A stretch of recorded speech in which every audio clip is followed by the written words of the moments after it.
जय माँ भवानी। मैं ज्योतिषाचार्य अरुण कुमार मिश्र आपका Arun Kumar Mishra motivational speaker YouTube channel पर हार्दिक अभिनंदन करता हूं। आशा करता हूं कि आप सभी को हमारे द्वारा प्रस्तुत जानकारियां उपयोगी सिद्ध होती होंगी। आज का हमारा मुख्य विषय है हिंदुत्व पर संदेह क्यों। आप सभी जैसा कि थंबनेल में देख रहे होंगे, मुझे अफसोस होता है, बहुत दुख के साथ इस वीडियो को बनाना पड़ रहा है। मैं लगभग भारतवर्ष को उत्तर से दक्षिण और पूरब से पश्चिम के प्रत्येक राज्यों की यात्रा कर चुका हूं। आज YouTube चैनल पर हो सकता है आप लोग मुझे नया देख रहे होंगे, आपको हमारी भाषा शैली समझ में नहीं आती होगी, मेरे कहने का तरीका आपको पसंद नहीं आता होगा, लेकिन मेरे भीतर एक प्रश्न आता है। बारंबार मैं देखता हूँ, जहाँ कहीं भी जाता हूँ मैं यही देखता हूँ, तो सनातन धर्म को फॉलो करने वाले हैं वे जितना शक संदेह करते हैं, उतना संसार के अन्य धर्मों के लोग हिंदुत्व के ऊपर शक और संदेह नहीं करते हैं। भगवान राम पर प्रश्न चिन्ह क्यों, हमारे जो देवी देवता हैं उनके ऊपर प्रश्न चिन्ह क्यों, हमारे देश की जो मूर्तियां हैं उनके ऊपर ही प्रश्न चिन्ह क्यों लगाया जाता है, हमारे सनातन संस्कृति के जो धार्मिक ग्रंथ हैं उनके ऊपर प्रश्न चिन्ह क्यों लगाया जाता है।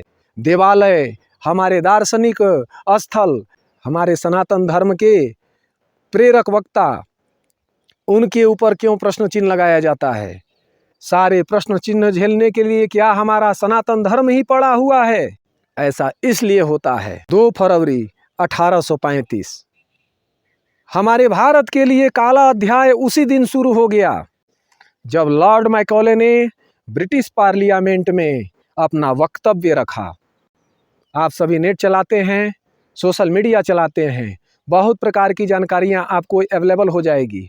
हमारे राजीव दीक्षित जी ने एक अभियान छेड़ा स्वदेशी अपनाने का, वे नहीं रहे। जिसने देश हित की बात की उसको मार दिया गया, जिसने अपने देश के लिए हित सोचा, जिसने समाज को शिक्षा देना सोचा, उसको नहीं रहने दिया गया, उसके साथ षड्यंत्र किया गया। क्या कभी ये सोचते हैं कि आज हमारे सनातन धर्म के अनुयायी ही क्यों अपने हिंदुत्व पर शक करते हैं? हमारे अपने ही घर के बच्चे जब प्रश्न चिन्ह लगाते हैं, रक्षा क्यों बांधना चाहिए, टीका क्यों लगाएं, शिखा क्यों रखें, तमाम प्रकार के प्रश्नों को लेकर जब बच्चे आते हैं तो आत्मा से एक करुण आवाज निकलती है। क्योंकि आज हमारे परिवार में हम सभी उन शिक्षाओं को दे रहे हैं जो लॉर्ड मैकॉले ने ब्रिटिश पार्लियामेंट में 2 फरवरी 1835 को कहा था। लॉर्ड मैकॉले ने कहा ब्रिटिश गवर्नमेंट के सामने कि हम सभी भारत को अपना गुलाम तब तक नहीं बना सकते हैं क्योंकि वहाँ का अलग ही रिवाज है। मैंने भारतवर्ष को उत्तर से दक्षिण तक देखा है, पूरब से पश्चिम तक नापा है। वहाँ की संस्कृति, वहाँ के लोकाचार, वहाँ का सम्मान, आपसी तालमेल, ये सब इतना गढ़ा हुआ है कि उसको हम सभी तोड़ नहीं सकते हैं। वहाँ एक ही घाट पर मोची कपड़ा को धोता है और उसी घाट पर विद्वान जो है वेद का अध्ययन करते हैं, वहीं पर धोबी अपना कपड़ा धोता है। वर्ण व्यवस्था भारतवर्ष की इतनी सुदृढ़ है कि उसको तोड़ना बहुत कठिन है। अगर मेरी सलाह मानी जाए तो मैं अपना वक्तव्य दूं। लोगों ने कहा ठीक है आप बताइए। तो लॉर्ड मैकॉले ने कहा भारतवर्ष को तब तक गुलाम नहीं बनाया जा सकता है जब तक सनातन धर्म के जो धार्मिक ग्रंथ हैं उनको प्रश्न चिन्ह के कटघरे में नहीं लाया जाए। वहाँ के देवी देवता जो हैं, वहाँ के जो आराध्य हैं, उनके ऊपर शक और संदेह उत्पन्न न किए जाएं, तब तक भारतवर्ष को गुलाम नहीं बनाया जा सकता है। लॉर्ड मैकॉले की इस वक्तव्य पर सभी हताश हो गए। सबने पूछा तो विस्तृत रूप में लॉर्ड मैकॉले ने समझाया कि सामाजिक स्तर से सभी लोग एक दूसरे का सहयोग करते हैं, किसी के पास किसी के प्रति स्वार्थ नहीं है, कोई भेदभाव नहीं है। वैदिक संस्कृति इतना गढ़ी हुई है, इतना गुथी हुई है कि उसको तोड़ना बहुत कठिन है। जब तक इन भारतीयों को यह बोध नहीं हो जाएगा कि भारतीय गुरुकुल प्रणाली से हमारी कॉन्वेंट प्रणाली श्रेष्ठ है, तब तक वे अपनी संस्कृति को नहीं छोड़ेंगे। उन्हें सूट पहनाना होगा, उन्हें बूट पहनाना होगा, महिलाओं को घूंघट से, पर्दे से बाहर लाना होगा। आपस में तभी विवाद होगा, विद्रोह होगा। जब आपस में वे विरोध करेंगे तब जाकर के इस भारत को गुलाम बनाया जा सकता है। जब मैं भारतवर्ष का भ्रमण किया, वहाँ मैंने चोर को नहीं देखा, वहाँ झूठे इंसान को नहीं देखा। यहाँ की जनता अपने अतिथियों को भगवान मानती है। यहाँ बालकों में मोहन का स्वरूप देखा जाता है, एक बालिका को राधा का स्वरूप माना जाता है। किसी राज्य में जाइए तो वहाँ जानकी का स्वरूप माना जाता है, कहीं उमा माना जाता है, कहीं मीराबाई माना जाता है। क्या हम इस देश को कभी गुलाम बना पाएंगे? जहाँ एक दूसरे के प्रति आस्था है, जो चमड़े का कार्य करता है, उस चमड़े के द्वारा तबला और मृदंग बनाया जाता है, जिसका नाद ब्रह्म के रूप में पूजा होती है। जब तक धोबी नहीं कपड़ा धोएगा तब तक उसको पवित्र नहीं माना जाएगा। तो बाल बनाते हैं, क्षौर कर्म करते हैं, उनका इतना सम्मान है कि कर्मकांड, वैदिक अनुष्ठान जो होते हैं, पिंडदान इत्यादि होते हैं, उनमें जब तक वो मुंडन नहीं करेगा तब तक जो है उसको पवित्र नहीं माना जाएगा। सनातन धर्म में चूड़ाकरण संस्कार में नाई की आवश्यकता पड़ती है। उपनयन, व्रतबंध, समावर्तन, हर जगह नाई की आवश्यकता होती है। इतना सम्मान। पहले नाद ब्रह्म का पूजन कराते हैं, पुनः स्वर ब्रह्म का पूजन कराते हैं। क्या उस अभेद भारत को हम सभी कभी अपना औपनिवेश बना सकते हैं? तभी हमारे गुलाम बनेंगे जब ये अपने शिक्षा प्रणाली पर संदेह करेंगे, अपनी गुरुकुल की शिक्षा का विद्रोह करेंगे। आपको याद होगा जब सिकंदर आता है यूनान से, आचार्य चाणक्य उन दिनों तक्षशिला में हुआ करते थे। उस समय गुरुकुलों में इतना संगठन था कि राजतंत्र को धराशायी करने की क्षमता थी। क्या उस गुरुकुल में केवल ब्राह्मण के लड़के पढ़ते थे? क्या उस गुरुकुल में केवल क्षत्रिय के लड़के पढ़ते थे? क्या उस गुरुकुल में केवल वैश्य के लड़के पढ़ते थे? यदि ऐसा था तो वेद की ऋचाओं पर भाष्य लिखने वाले महिदर कौन है? मैकॉले की बातों को सुन करके वहाँ के लोगों ने उनसे कहा कि आपको जो उचित लगे वो कीजिए। तो उसने कहा कि वहाँ पर गुरुकुलों को बैन किया जाए, क्योंकि जो गुरुकुल हैं केवल यज्ञोपवीत धारण करने वाले और धोती पहनने वाले ब्राह्मण मात्र वहाँ निवास नहीं करते हैं। वे बड़ी बड़ी योजनाओं को बनाने वाले अनुसंधान करता रहते हैं। जो हमारे यहाँ के वैज्ञानिक हैं उनसे कई ऊंची उनकी सोचें हैं। उनको हम कभी भी गुलाम नहीं बना सकते हैं जब तक उन गुरुकुलों को बंद नहीं किया जाएगा, सनातन धर्म के धार्मिक ग्रंथों को नष्ट नहीं किया जाएगा। नालंदा की कहानी सुन करके आंखों से आंसू आने लगते हैं।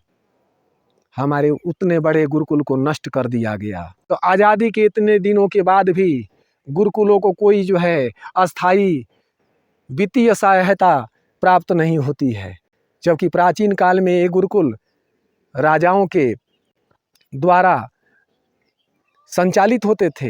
राजा इनका जीविकोपार्जन की व्यवस्था करते थे। व्यय भार राजकोष से उठाया जाता था। सनातन संस्कृति में 18 प्रकार की विद्याओं का उल्लेख है। उन तमाम प्रकार की विद्याओं को इन गुरुकुलों में दिया जाता था। इन गुरुकुलों को नष्ट किया गया। हमारी सनातन धर्म के जो ग्रंथ थे उनको जला दिया गया, उनको नष्ट कर दिया गया। आज दुर्भाग्य है हम सभी इन सब बातों को पढ़ने के लिए हमारे पास समय नहीं है, इन कहानियों को सुनने के लिए। हो सकता है कि मेरी बात आपको पसंद नहीं आएगी, लेकिन मैं आपको बताना चाहता हूँ, यदि आपको अपने बच्चों में संस्कार देना है तो अपने सनातन धर्म की संस्कृति के ग्रंथों का अवलोकन कराइए। विवाद और वैचारिक मतभेद आपस में होते रहते हैं। आप सभी जब तक अपने वैचारिक मतभेदों को नहीं भूलिएगा, आप सोचिएगा कि हम ऊंचे हैं, हम बड़े हैं, हम ब्राह्मण हैं, हम सबसे श्रेष्ठ हैं, हम क्षत्रिय हैं, हम सबसे शक्तिशाली हैं, हम वैश्य, हमारे पास पैसा है। उस शूद्र का कोई स्थान नहीं है। इन सब छुआछूत की बात में जब आइएगा तब तक आप जो है हिंदुत्व की बात करने के अधिकारी नहीं हैं। केवल हिंदू कहलाने से कोई हिंदुत्व का अधिकारी नहीं होता है। हिंदुत्व के लिए अपने व्यवस्था का अनुसरण करना होगा। हमारे धर्म के जितने धार्मिक ग्रंथ हैं सबका अध्ययन नहीं कर सकते हैं तो श्रीमद् भगवद गीता का अध्ययन प्रत्येक व्यक्ति को करना चाहिए। प्रत्येक सनातन हिंदू का कर्तव्य होता है कि वो अपने बच्चों को भगवद गीता का अध्ययन कराए, तभी जाकर हमारे देश का उत्थान होगा। आपको किसी धर्म का दमन करने के लिए नहीं कहा जा रहा है। ये नहीं कहा जा रहा है कि आप किसी धर्म का अपमान कीजिए, लेकिन अपने सनातन धर्म की बेसिक नॉलेज को तो आपको जानना ही चाहिए। आप कैसे जानेंगे? मेरे पिताजी ने ये नहीं किया, मैं कैसे करूंगा? संस्कृत पढ़ना यानी केवल पांडित्य कर्म ही लोग मानते हैं। संस्कृत पढ़ने वाला व्यक्ति केवल पूजा पाठ ही कराएगा। ऐसा क्यों? ऐसा कहीं लिखा है? जी नहीं। संस्कृत पढ़ने वाले लोग भी IAS IPS बनते हैं, वैज्ञानिक हो सकते हैं। संस्कृत में विमान शास्त्र की शिक्षा दी गई है, संस्कृत में आर्किटेक्ट इंजीनियरिंग है, संस्कृत में विज्ञान है, संपूर्ण रूप से विज्ञान है। जब से अनुसंधान हो रहे हैं विदेशों में, उसके पूर्व ज्योतिष नाम से वेधशालाएं होती थीं। आज वैज्ञानिक उसमें काम कर रहे हैं। संस्कृत के जो ज्योतिष पढ़ते थे, जो ज्योतिष गणित के विद्यार्थी होते थे, वे अनुसंधान करते थे। आज भी पंचांग का निर्माण होता है, हाथ से गणना करते हैं संस्कृत के विद्वान। बुजुर्ग हो गए हैं, अंगुली पर गिनकर बता देते हैं कौन सा ग्रह कहाँ है, कितने राशि, कितने अंश, कितने कला, कितने विकला पर है। हमारे संस्कृत के विद्वान ग्रहण का साधन करते हैं और ग्रहण को बता देते हैं कि इस दिन ग्रहण लगेगा। क्या इस विद्या पर आपको संदेह करना चाहिए? आप करेंगे, क्योंकि आपको अपने विद्या पर भरोसा नहीं, अपने आप पर भरोसा नहीं। यदि अपने आप पर भरोसा होता, अपने धर्म पर भरोसा होता, तो दूसरे के धर्म पर कभी निर्भर नहीं होते। मैं कुछ पर्वतीय क्षेत्रों में घूम रहा हूँ, देखता हूँ कि यहाँ धर्मांतरण हो रहे हैं, हिंदुत्व को छोड़ा जा रहा है। और कुछ क्षेत्रीय पार्टियाँ, मैं उनका नाम नहीं लेना चाहूँगा, लेकिन बहुत सारी पार्टियाँ हैं, क्षेत्रीय पार्टियाँ, जो कि केंद्र का विरोध करके जनता को भड़काती हैं, राजनीति करती हैं, जबकि उनको ये भी नहीं पता कि आने वाले समय में जब विस्फोट होगा, जब एक आक्रमण होगा, जब एक धर्म युद्ध होगा, उस समय उनके भी वंशज मारे जाएंगे जिनके लिए वे धन इकट्ठा करके रख रहे हैं।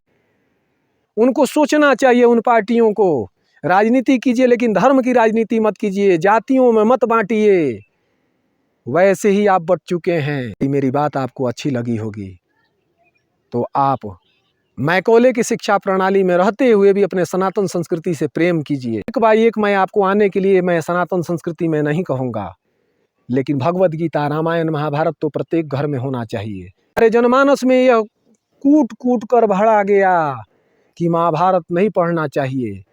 मैं भी बाल्यकाल में था तो लोग कहते थे महाभारत नहीं पढ़ना चाहिए, महाभारत पढ़ने से युद्ध होता है, विवाद होता है, तो महाभारत नहीं पढ़ना चाहिए। तो भगवद गीता कहाँ से लिया गया है? वर्ण व्यवस्था का तो अध्ययन प्रत्येक जगह हमने पाया है, लेकिन जाति की व्यवस्था का वर्णन हमने कहीं नहीं पाया है। यह अंग्रेजों के काल से शुरू हुआ। इस देश में मुगल भी आए, उन्होंने भी हिंदुत्व के ऊपर आक्रमण किया, लेकिन जितना आक्रमण मैकॉले की शिक्षा प्रणाली ने किया उतना आक्रमण किसी ने नहीं किया।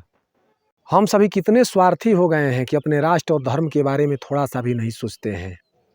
हम सभी भोजन करने में व्यस्त हैं, सोने में व्यस्त हैं, लेकिन धर्म के लिए थोड़ा सा भी काम करने के लिए हमारे पास वक्त नहीं है।